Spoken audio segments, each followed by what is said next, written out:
Hello, I am Mark Allenbaugh. It is January 5th, 2018, and this is a presentation on the 918 event, or Ba, as the Chinese call it, and Manchuria, and why that event signaled the beginning of World War II, and an event that occurred in Manchuria later actually signaled the end of World War II, contrary to what is commonly taught in the West. And furthermore, it was a very odd time in history, odd relative to now, because it made for odd bedfellows, namely the four flags across the top here, even though they're somewhat anachronistic, that the flags being anachronistic. These four countries, for a time, were actually all united and allies in a fight against the Japanese. And this partially explains, by the way, why China has remained pretty much North Korea's only ally. This presentation will explain some of that, as well as Russia to some degree too, since the end of World War II. So I am in this little city of about 8.5 million called Shenyang. Shenyang is the capital of the Liaoning province, and this is where the event known as Ba, or 918, signifying September 18th, 1931, occurred. It occurred in the city of Shenyang. But before getting to that, we're going to be discussing Manchuria. Many people have heard the term but don't know where Manchuria is or what it means.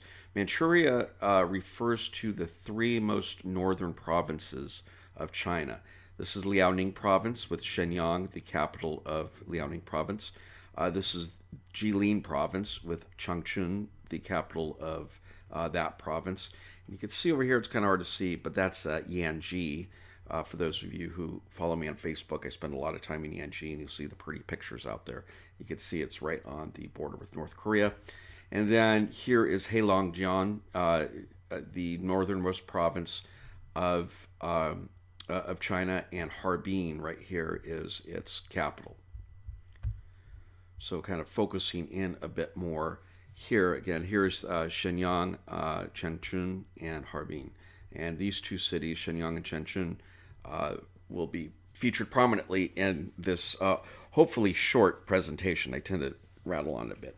So what occurred back in after the end of World War One? Japan was part of the Allies during World War One, but was left out of the spoils of war, and was rather upset by that. Japan wanted to have a greater place on the international stage. And because it had been so isolated for many years, and here's Japan, it did not have a lot of leverage in the world, larger world. So the short of it is, the Japanese military had this grandiose idea to take over essentially all of Asia under Japanese rule, and they were going to do it bit by bit by bit, and that led up to World War II. But before we can get even to before we even get to World War II, what we have to consider is, how did Japan build up? Japan, the island. Japan is on an island with not a lot of natural resources. So the first thing they needed to do is, if they were going to conquer Asia under this Greater Asia Plan, or whatever they called it, they needed to build up their military and their military might. They did not have the natural resources to do it. I mean, stuff like enough metal and ore, and etc., to build the ships and the tanks and the bullets and the planes and all that other stuff, as well as the oil to fuel all of those vehicles and vessels and what have you. So the first thing they had done is they took over Korea. Korea, like China, was a complicated. They had complicated histories involving several dynasties and rulers and what have you. It was neither Korea nor China historically had ever been really a united country under a single political system or a single leader, much like Japan had. So, in other words, they were just disorganized. So it made invading them rather easy to do. So Japan had invaded Korea for its natural resources as well as its human resources, uh, slave labor, if you will. But that wasn't enough. They also needed additional resources too that Korea just couldn't provide enough of. So that's why they decided to invade Manchuria, which they called Manchukuo, as you can see here. So what happened? As we'll see, on September 18th, 1931, they manufactured a false flag event. But before we get to that, I'm going to kind of let the Chinese, or actually a tour of a memorial I did on December 31, 2017, here in Shenyang. It's the Zhou Ba Memorial, or 918, for the incident, the false flag incident. So let's take a tour of that, and then I'll kind of explain what happened back in 1931 that led to the Japanese invading Manchuria. So here's just a short video.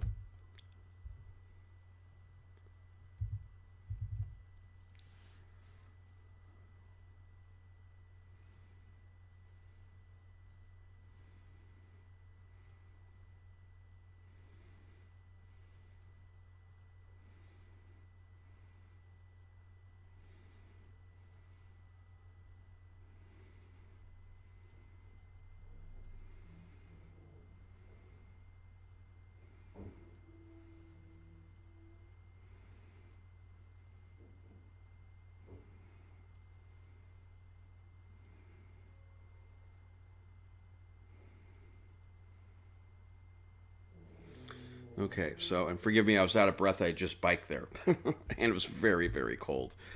Okay, so um, here's also just a short video of the hall. It's a beautiful hall right when you walk into the museum. Essentially, is really what it is.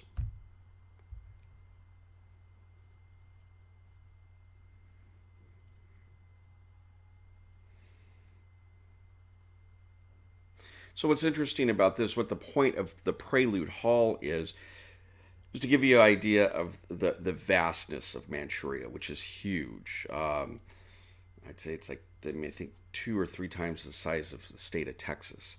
Uh, today, over 100 million people live in Manchuria. So it has a population about a third of the United States. At any rate, it's vast and resource rich, which has made it so attractive to Japan. And here's a little memorial. And forgive me for brevity purposes, rather than showing the videos, I just took pictures of the videos, or little snippets. But this is you can kind of see it in the distance in the last video, a little pyramid that they have there in Prelude Hall, and they have uh, an explanation about what happened, as you can see here, in English, Chinese, Russian, and Japanese, because all those peoples took part in the events that led up to and the subsequent events to September 18th. So here's what happened specifically, and this is a little recreation. And forgive me for the picture, or the film being a little out of focus here. It's a recreation of a bombing at the Shenyang, known as Mukden then, the Shenyang train station, just right outside the train station. Some Japanese soldiers tried actually to bomb or blow up the train tracks, and they actually were not successful. They didn't use enough explosive material, apparently. At any rate, while it wasn't enough to actually damage the tracks, it was enough to make a lot of propaganda out of it, make hay, as it were. And the Japanese used that as a pretext to invade Manchuria. Hey, look, there's these terrorists out here trying to blow up train tracks, and it was a Japanese-owned train track. So we have to invade to protect our assets and protect the Japanese people that were there. So it's a lot like how Nazi Germany or Hitler invaded Poland, but that was 8 years after this event, where the Nazis, or the German army, created a false flag event to invade Poland. That there was this bombing of a radio station in Poland, And so the Germans had to invade Poland in order to protect this little radio station, something like that. Just total pretext. Why anybody bothers with these silly pretexts, not just straight out invade, I don't know. But at any rate, Hitler. I don't know if Hitler got the idea for the Poland the false flag event in Poland from this or not. But this preceded by 8 years. This event preceded by 8 years. Uh, Nazi Germany starting war in the European theater. So some scholars, not all, some scholars point to this as the event that started World War II. And I agree with it. And the reason why is it was the invasion of Manchuria by the Japanese that allowed the Japanese to begin building up its military force. As I was explaining earlier, they needed the natural resources. And they were very successful in uh, obtaining the natural resources and the human resources out of Manchuria to build up the Japanese military and began taking over many other countries. And eventually, in a I guess in a stroke of stupidity, they thought they could take on the United States too, and that led to, of course, the bombing of Pearl Harbor. Which many Americans think that was the start of World War II. It wasn't. It was the start of the Americans. It was the impetus for the United States to get involved in World War II. But just like the false flag bombing in Poland was the impetus for Germany to get involved in World War II, World War II, frankly, was already well underway, at least in the Asian theater, by the time Germany got involved. But it was this event right here in Shenyang, just a few miles from where I'm sitting right now, that really started World War II and getting the Japanese going as a military force. So, and when the Japanese occupied Manchuria, this is why it's very important never to mistake Japanese people with Chinese people. It's a very, very serious issue to this day. The Japanese were extremely brutal to the Chinese when they occupied Manchuria. What you're seeing here, these swords, these are actual swords that the Japanese used to behead Chinese civilians. And here is some artwork from the time by some of the Chinese that had survived, just noting the brutality of the Japanese when they came in and occupied and literally raped not just the land, but the people, raped and maimed and murdered countless Chinese. And you can see this graphic picture here of some of the beheaded Chinese. And they also created something called Unit 731. I encourage you to Google that. Unit 731 was actually based up in Harbin, which is the capital of Heilongjiang province. But they had branches actually even in Shenyang as well as Changchun. What Unit 731 is, if you can kind of read that, is it was basically biological. It was a biological warfare lab where the Japanese military experimented on Chinese as well as, believe it or not, some Americans, Australians, and British who were, as we'll see here in a minute, were in POW camps here even in Shenyang. There's a POW camp. We'll see it in a second. But so Unit 731, with the real, I mean, not only was it very tragic and abhorrent what the Japanese were doing to the Chinese in order to create biological weapons, germ warfare and nerve agents and things of that nature. And also they were doing experiments to see how long it would take somebody to die in the freezing cold or in heat and all sorts of things. But what really made it worse was at the end of World War II, rather than trying the Japanese as war criminals who were responsible for this unit and ran this unit, the American government decided to not try them, to save them actually from the Soviets who wanted to try them and eventually execute them. In exchange for the information that the Japanese were able to glean from all of their medical experiments. Same thing had happened with some of the the Nazis in the concentration camps, where they had received, in some cases, essentially a pass by the Americans in exchange for the information that they gleaned here. Unit 731, it was the same, but even on a much larger scale in terms of the number of Japanese that were granted amnesty in exchange for their information. Some of them went on to become mayors, political figures in Japan, or leaders of industry. And at least one, the Japanese commander who was in charge of Unit 731, is rumored to have flown to right after World War II. He was rumored to have flown out to Fort Detrick in Maryland to advise Americans on biological weapons that some say were used during the Korean War, that started back in 1950, right after the end of World War II. At any rate, so check out Unit 731. But as I just mentioned too, there were prisoner of war camps during World War II here in northeast China, including this one here in Shenyang, which is also only a few miles from where I'm at right now.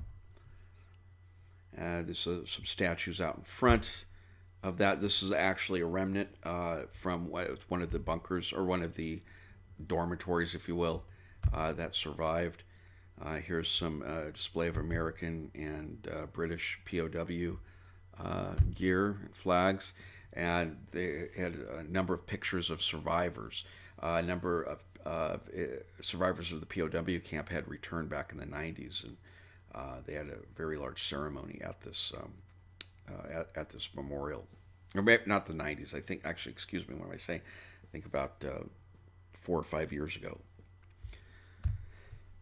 At any rate, coming back to now, when the invasion of Manchuria that took place in 1931 and 1934, the Japanese installed a puppet emperor, Puyi, who actually happened to also be the last emperor of China. If you haven't seen the movie Last Emperor of China, I highly suggest it.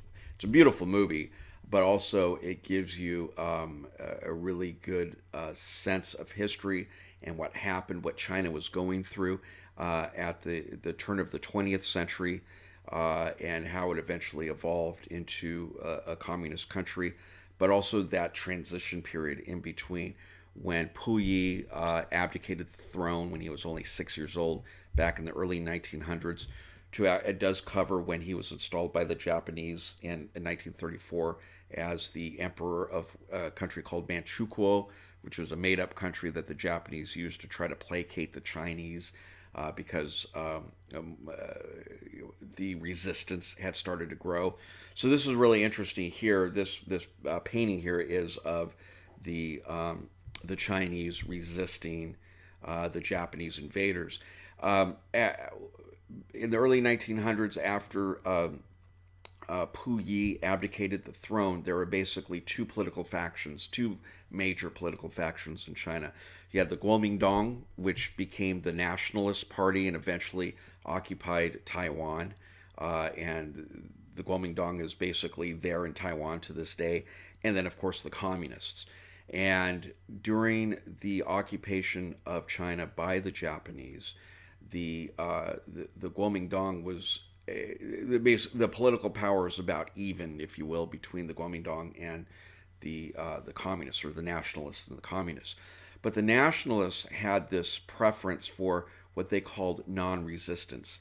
They asked their political base, don't resist the Japanese, just go along with them. Don't fight back. Yes, they're invading our country, but there's really nothing we can do. So don't make matters worse. Just we're going to adopt this policy of non-resistance. Well, the communists weren't going to have any of that, and the communists slowly but surely through Mao Zedong and others were able to actually unite a lot of the peasants in the countryside and others to not only resist the Japanese, but actively fight them, especially here in the north, in what we call the Dongbei region now. Nobody calls it Manchuria now. Actually, nobody. Chinese have never called Manchuria Manchuria. They've always referred to it as Dongbei, which means east north, or what we would call northeast in the states. At any rate, so that's what this picture is after the invasion. Then the communists, not the nationalists, but the communists, were able to uh, strike a nerve with the people and rally them to fight and resist the Japanese. And this, by the way, is where we get to North Korea and why the Chinese, uh, especially here in the northeastern part of China, have always had an affinity for North Korea. Now they really feel bad for North Korea because all the Chinese here know how bad it is in North Korea. But nonetheless, they've always had an affinity for North Korea because of this guy, Kim Il sung. Why? Because Kim Il sung, during the Japanese occupation, actually fought for the Chinese in Dongbei, in Manchuria. He fought for the Chinese against the Japanese. He was the head of some guerrilla units that had some mild success during the occupation. But he was a guerrilla leader, and the Chinese admired him for that.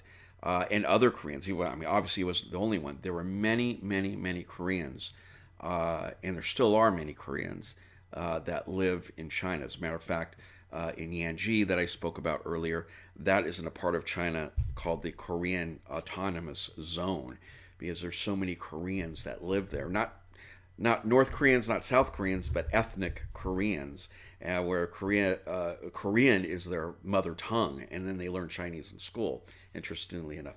So I call the Korean Autonomous Zone West Korea, because that's really what it is. You have North Korea, South Korea, and West Korea. And West Korea is an autonomous zone in China. At any rate, I've digressed again.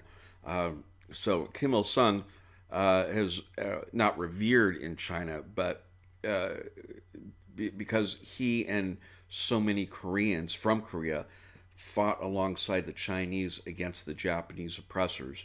That's why that's the genesis of the affinity that Chinese to this day have for North Koreans. But today, no Chinese that I'm aware of thinks that the Korean system is good. As a matter of fact, many Chinese go on tours to North Korea simply to see how weird it is, just like I did.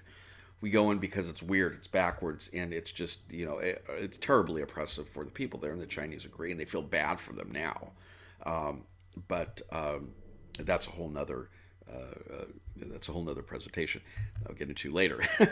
So at any rate, to continue on going through the museum here, some pictures and drawings and photographs from when the Chinese now started to really become stronger as a guerrilla group against the Japanese. And now we're within World War II. They're now around the times, obviously, that the Americans had joined, and that's why there's that POW camp that was established in Shenyang for not just Americans, of course, but there were British and Australian and New Zealanders that were housed there throughout World War II. This was interesting. I saw in the museum these guns. I mean, they look like a hybrid between a pistol and a rifle, but apparently these were used by the Japanese during their occupation. This was an interesting scene. It looks like a painting in this picture, but it's actually a three-dimensional recreation of the Chinese guerrillas during the winters here. And the winters can be very, very harsh in Manchuria. And they were getting ready to attack some Japanese outpost. I thought this was interesting. This sculpture of the some of the Chinese guerrillas. And here we can see a U.S. Army vehicle. This is a surprise to many to see a U.S. Army vehicle. As a matter of fact, as you saw earlier in this presentation, there's lots of U.S. memorabilia at that prison camp. Well, here is a U.S. Army tank. As a matter of fact, I saw one of these in North Korea too. But at any rate, so this part of the museum was about how the Americans also were victims of the Japanese and were fighting the Japanese alongside the Chinese. And here's a little some history that they discuss about the attack of Pearl Harbor. Interestingly enough, instead of December 7th, they listed as December 8th because it was December 8th in China at the time of the attack. Here's some more pictures of World War II, the American involvement in World War II.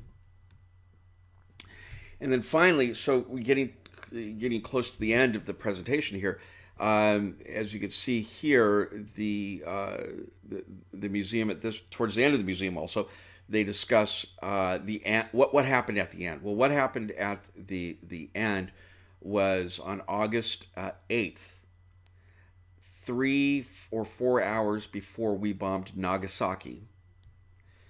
As remember, on August 5th we bombed Hiroshima, and we're taught in the West, or in America at least, that it was the bombings of Hiroshima and Nagasaki that resulted in the end of World War II. At least World War II, as far as America was concerned, because by that time we know that the Nazi Germany had already folded, and all the Germans, the European theater was finished. The Germans had already surrendered, and that was done. But we still had a fight in the Pacific. So we're taught that when we bombed Hiroshima and Nagasaki, that caused the Japanese surrender. Well, not so fast. What actually happened a few hours before the bombing of Nagasaki is the Soviets invaded Manchuria. And they invaded Manchuria to kick the Japanese out. Remember, it was the whole reason why the Japanese were here in Manchuria, or the primary reason, was natural resources, to feed the machine. They needed to feed the military machine. So when the Soviets invaded and kicked out the Japanese, that was it. They had no more lifeline. That they had no way to continue their operation, their military operation, their military defense, and they were well and ready and prepared for an American invasion of mainland Japan, but only if they had the resources to defend themselves. But with the Soviets coming in and invading Manchuria and cutting off their lifeline, then that was it. There was no point to fighting anymore, because they physically could not go on. They physically could not do it. So obviously the nuclear bombings contributed to the Japanese surrender, but it wasn't the end all be all, as we're taught. The Red Army marching in and kicking the Japanese out and liberating Americans from POW camps, even the one here in Shenyang. That was a major contributor, frankly, if not the primary contributor, as some scholars argue, for why the Japanese ultimately surrendered. And so there we have a little New York Times article about the Soviet Union declaring war on Japan, as well as our bombing of Nagasaki. And so now here are some pictures of the Soviets taking Japanese military people prisoner. And this is a beautiful painting, very large painting. This doesn't really capture it, but of the Chinese liberation, the liberation of Manchuria.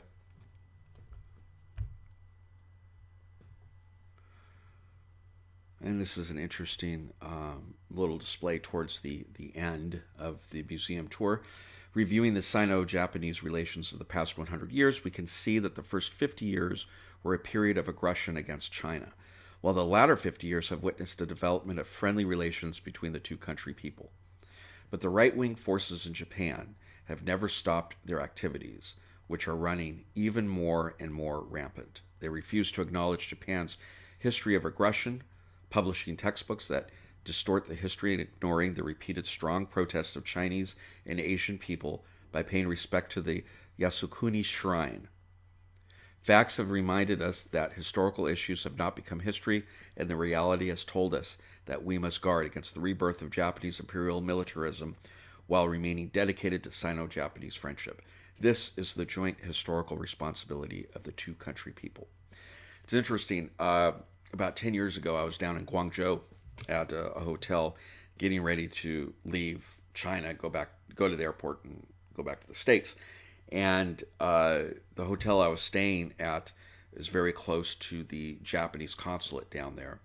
And I witnessed a bunch of students marching in the street and demonstrating, and it actually became violent, something you never hear about in the West. But there was some violent demonstrations. It turns out it was all over the country against the Japanese. Apparently, at that time, shortly before these protests took place, a prominent scholar in Japan had published a textbook basically whitewashing all the stuff that the Japanese had done to the Chinese. So it's a trigger point and a sore spot for obvious reasons and justified reasons with the Chinese. Hence the reason why this memorial, or the reason for this text here in the museum. And here's some pictures of Xi Jinping, who's the current president of China, had visited this memorial here in Shenyang. Again, it's very important to the Chinese identity. And one thing I should say too is this really, before Zhou Yaoba, China, as I referred to earlier, was a collection of warring factions, feudal states, what have you. It was highly disorganized, which is why it was so easy to invade. And it was so hard for the Chinese to resist. It was very difficult for them to organize, at least initially, to resist and fight the Japanese. But it was that event, and it's unfortunate humans are like this, but it was that event, the invasion of China by the Japanese, that eventually was the uniting force, the rallying cry that the communists, through Mao Zedong, was able to use to unify China politically, and for the first time ever, have China as a united state, which China eventually declared. The Communist Party of China declared the, if you will, New China on October 1, 1949, shortly after the end of World War II. And so finally, this is an interesting sculpture right at the end of the museum, right before you exit. If you look at it, it just seems like, okay, a family. This is nice. A Chinese family here, and we're going to continue to live our lives, and everything's going to be great again. That's actually not what it is. What it is a Chinese family, Chinese parents with a Japanese child, and that kind of goes along with the text that I just read. There is this emphasis in China for uniting now. That's even though the wounds of the war are very fresh in the minds of many here, including obviously most who were not even alive during the time, but that has persisted. But the more important factor now is uniting the peoples of Japan and China. And that's what this represents. What happened at the end when the Soviets invaded and kicked the Japanese out, or took a lot of the military folks prisoner, was there were a lot of orphans, Japanese orphans, because when the Japanese military had invaded and moved into Manchuria, they brought along their families. So sometimes, mom and dad were either killed. When I say mom and dad, I mean the Japanese mom and dad were killed in conflict, or taken prisoner, or just the children were separated from their parents for whatever reason. And there are many, many, many Japanese orphans. Well, and the Japanese didn't want to take them back. Japan was a mess at the time, and they just didn't have the resources. They were just trying to cope themselves. So the homeland did not want to or just not have the resources to take care of them. So what the Chinese did, the Chinese, even though they had suffered and languished for years under the Japanese rule and the Japanese occupation, they nonetheless did not take out their anger on the children. They adopted them and they raised them. And not only the Japanese orphans, but there were many Japanese wives that had been abandoned or widowed and were not allowed to return to Japan, especially if they had been with a Chinese man. The Japanese just would not allow that. So they ended up staying here too, and they were welcomed into society and were part of the rehabilitation of Manchuria after the war. So I thought that was a nice and poignant uh, a poignant point that this statue makes. So at any rate, that's it in a nutshell. The Zhou Ba, how important it has been or is to both uh, modern Chinese history and to contemporary events. Excuse me, it was a strange time when these four countries up here at the top were allies.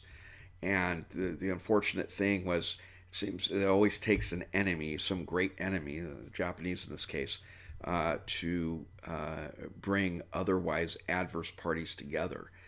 It's too bad that we need enemies to get together, but that's the human condition. Thank you.